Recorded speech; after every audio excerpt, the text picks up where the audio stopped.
Hello' নমস্কাৰ কুমৰকচুদম কোলম্বাই লগতে কাৰ্ডম কি খবৰ মোৰ খবৰ ভালেই গুড মৰ্নিং সুপ্ৰভাত বৰ্তমান আছোঁ ফিল্ডতে আৰু বহুত দিন মই ৰানিঙৰ ভিডিঅ' দিয়া নাই আজিৰে পৰা ৰানিং ষ্টাৰ্ট কৰিছোঁগৈ যিহেতু মোৰ ট্ৰেইনিং আছে ট্ৰেইনিং যোৱাৰ আগতে অলপ গাটো পাতল কৰি যাব লাগিব নহ'লে মোৰ ট্ৰেইনিঙৰ অৱস্থা বেয়া হ'ব বহুত দিন মই ৰানিঙৰ ভিডিঅ'ও দিয়া নাছিলোঁ আজিৰে পৰা চেষ্টা কৰিম যেতিয়ালৈকে মই ট্ৰেইনিঙলৈ নাযাওঁ তেতিয়ালৈকে ৰানিঙৰ ভিডিঅ'ৰ লগতে যিমানখিনি ইনফৰমেশ্যন আছে সেইবিলাক দি থাকিব চেষ্টা কৰিম তো বলক আজি ভিডিঅ' বিনা দেৰি নোহোৱাকৈ আৰম্ভ কৰোঁ লগতে আজিৰ পৰা হয়তো ভিডিঅ' কোৱালিটি আকৌ ভাল হ'বগৈ যিহেতু আজিৰ পৰা প্ৰথম মই ভিডিঅ' বনাইছোঁ এইটো হৈছে iPhone 16 হয় হয়তো ভিডিঅ' কোৱালিটি কেনেকুৱা লাগিছে নিশ্চয় আপোনালোকে জনাব নাপাহৰিব তো বলক আৰম্ভ কৰোঁ ৰানিং কৰাৰ আগতে অলপ গাটো গৰম কৰি ল'ব যিহেতু গাটো গৰম নকৰিলে ইঞ্জুৰি হোৱাৰ চান্স থাকে আৰু মই বহুত দিনৰ মূৰতে ভিডিঅ'টো বনাইছোঁ যিহেতু ৰানিং এইকেইদিন ইমান কৰা নাছিলোঁ যেতিয়ালৈকে মই ট্ৰেইনিং নাযাওঁ তেতিয়ালৈকে ৰানিঙৰ ভিডিঅ' দি থাকিব চেষ্টা কৰিম লগতে অসম পুলিচৰ নতুন ভেকেঞ্চি আহিব এইটো কাৰণে ভালকৈ প্ৰিপেৰেশ্যন কৰক তো এতিয়া প্ৰেক্টিছ আৰম্ভ কৰোঁ প্ৰথমে নৰ্মেল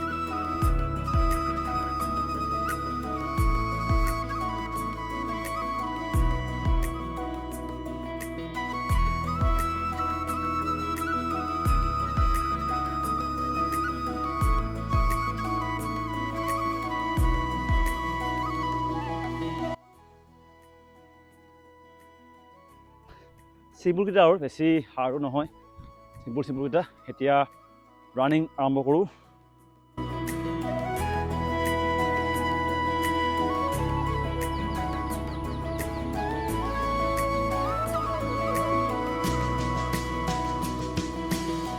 তো ৰানিং ষ্টাৰ্ট কৰিলোঁ নৰ্মেলি গৈছোঁ ইমান হাৰ্ড যাব চেষ্টা কৰা নাই যিহেতু বহুত দিন প্ৰেক্টিছে কৰা নাই জাষ্ট গাটো পাতল হ'লেই হ'ল আৰু অলপ গৰম কৰি যামগৈ বেছি ৰানিঙো নকৰোঁ 4-5 পাক কৰিম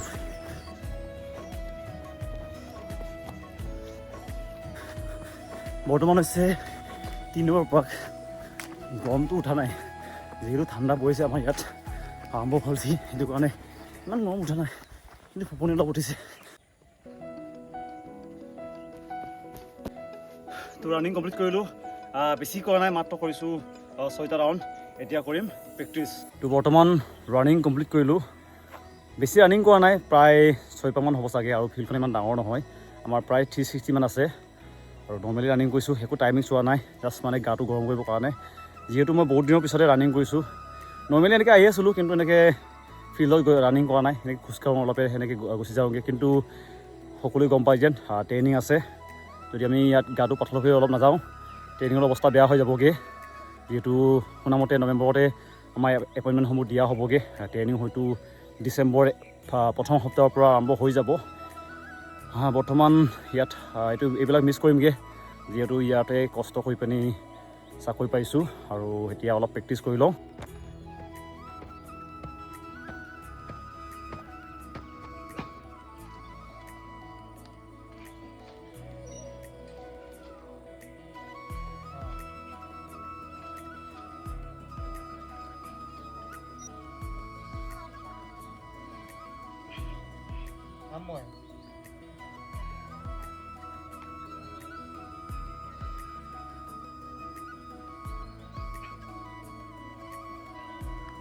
তো অলপ নৰ্মেলি প্ৰেক্টিছ কৰিলোঁ আৰু কিছুমান মোক কমেণ্ট কৰি থাকে এইবিলাকৰ উত্তৰ দিব চেষ্টা কৰিম আপোনালোকেতো জানে যেন নিমখ আৰু চেনি দেখিবলৈ একেই কিন্তু তাৰ সোৱাদটো বেলেগ বেলেগ এনেকৈ বৰ্তমান আপোনালোকৰ লগৰসকলৰো হেমটো বেলেগ বেলেগ হ'ব যিহেতু আপোনালোকৰ হয়তো লগৰ কিছুমান চাকৰি পাই গৈছে তেওঁলোকে ফিল্ডলৈ অহাৰ প্ৰয়োজন নাই হয়তো আপোনাৰ এইটো বেষ্ট ফ্ৰেণ্ডো হ'ব পাৰে বেষ্ট যোনটো ছোৱালী হ'ব পাৰে তেওঁলোকেও হ'ব পাৰে কিন্তু তেওঁলোকে ফিল্ডলৈ অহা নাই বুলি আপোনালোকে ফিল্ডলৈ নহাকৈ নাথাকিব আপোনাৰ কাম বৰ্তমান হৈছে ফিল্ডলৈ অহা লগতে কিতাপ পঢ়া যিহেতু আপোনালোকে হয়তো গম পায় অসম পুলিচত আপোনালোকে পঢ়িব লাগিব আপোনাৰ যিহেতু পঢ়াত নাম্বাৰো আছে লগতে ফিজিকেল টেষ্টৰ নাম্বাৰ আছে SSC হয়তো ফিজিকেল টেষ্টত নাম্বাৰ নাই কিন্তু তেওঁলোকৰ পঢ়াত বেছি গুৰুত্ব দিব লাগে এনেকুৱা আপোনালোকৰ যোনটো প্ৰয়োজন আছে আপোনাৰ কোনটো ক্ষেত্ৰত বেয়া হৈছিলে আপোনালোকে এইটো বৰ্তমান সোধাব লাগিব বহুতখিনি কেণ্ডিডেটে কৈছে যেন আমি বয়স লাজ গৈছে আমাৰ কিবা হৈছে বুলি হয়তো আপোনালোকৰ কিবা এটা দুখ আছিলে বৰ্তমান অসম পুলিচৰ লগতে ফৰেষ্টৰ ভেকেঞ্চি আহিব যাৰ যিমানখিনি বয়স পাৰ হৈছে তেওঁলোকে আকৌ ইণ্টাৰভিউ দিব পাৰিব যিহেতু অসম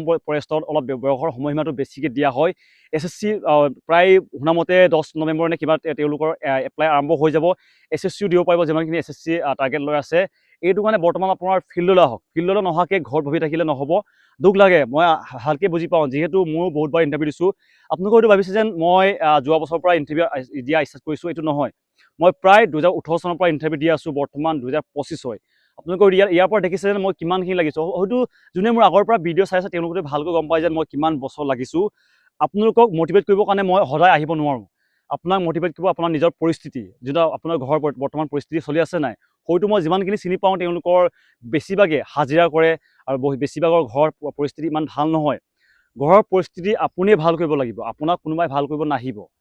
আপুনি শুই থাকি পিনি মোবাইলত স্ক্ৰল কৰি পিনি মটিভেশ্যন ভিডিঅ' চাই পিনি এইটোত ৰাখিলে নহ'ব। মটিভেশ্যন লগতে ডিচিপ্লিন পাৰ্থক্য বহুত আছে।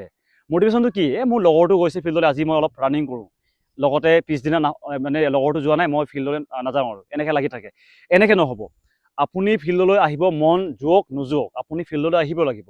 যিহেতু যোনদিনা আপোনালোকৰ ৰানিং হ'ব তেতিয়া আপোনাৰ মটিভেশ্যন চোৱা নহ'ব, আপোনাৰ কমফৰ্ট জোন চোৱা নহ'ব। যদি আপুনি ৰানিং কৰি আছে আপোনাৰ কমফৰ্ট জোনত, আপুনি হয়তো থাকি যাব। মই অলপ হাৰ্ডকৈ কৈছোঁ, কিন্তু আপুনি হয়তো থাকি যাব। আৰু বহুতখিনি কেণ্ডিডেটে নিজৰ ভুল একচেপ্ট নকৰে। বহুতে ক'ব যে সেইদিনা মোৰ বৰষুণ দিছিলে, সেইদিনা ৰ'দ বেছি দিছিলে। হয়তো সেইদিনা ৰ'দ দিয়াৰ পিছত আপোনাৰ কিছুমান লগৰ চাকৰি পাই গৈছে।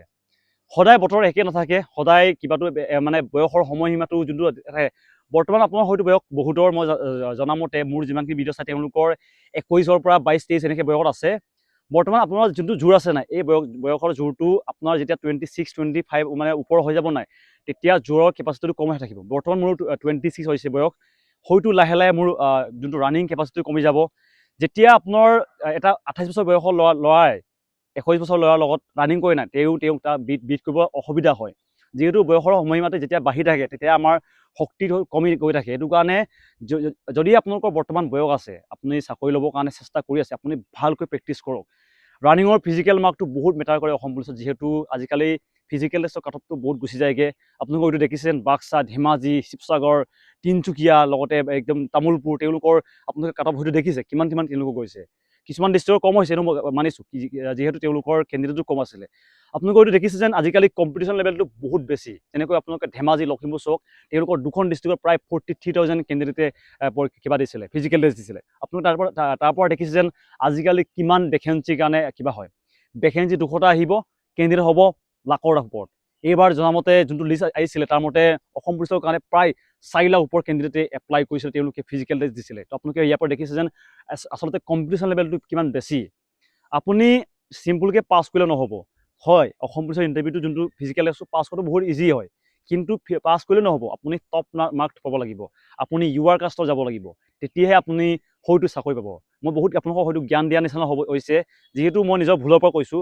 মই বহুতবাৰ ভুল কৰিছিলোঁ। আগৰ পৰা মই ইণ্টাৰভিউ পাছ কৰি আছোঁ, কিন্তু ইমান ভাল নম্বৰ পোৱা নাছিলোঁ। একদম মানে যেনে তেনে পাছ কৰোঁ, গুচি যাওঁ। কিন্তু এইবাৰ এটা ভাল নম্বৰ পাইছিলোঁ। এইটো কাৰণে সামান্য এটা চাকৰি, বহুত ডাঙৰ ৰেংকৰ নহয়, মই IPS হোৱা নাই, এটা কনষ্টেবলে হয়, কিন্তু হ'লেও মই নিজৰ ঘৰখন চলাব পাৰিম আৰু লোকৰ পৰা পইচা খুজি থাকিবলগীয়া প্ৰয়োজন নহ'ব। আৰু বহুতখিনি মোৰ লগৰ সহায় কৰিছিলে।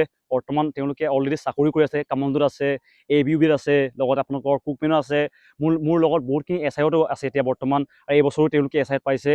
আৰু সকলোকে লগ পাম এপইণ্টমেণ্ট দিনা, যেতিয়া দিয়া হ'ব। আৰু ইমানটা সামৰিছোঁ ভিডিঅ'টো। ধন্যবাদ।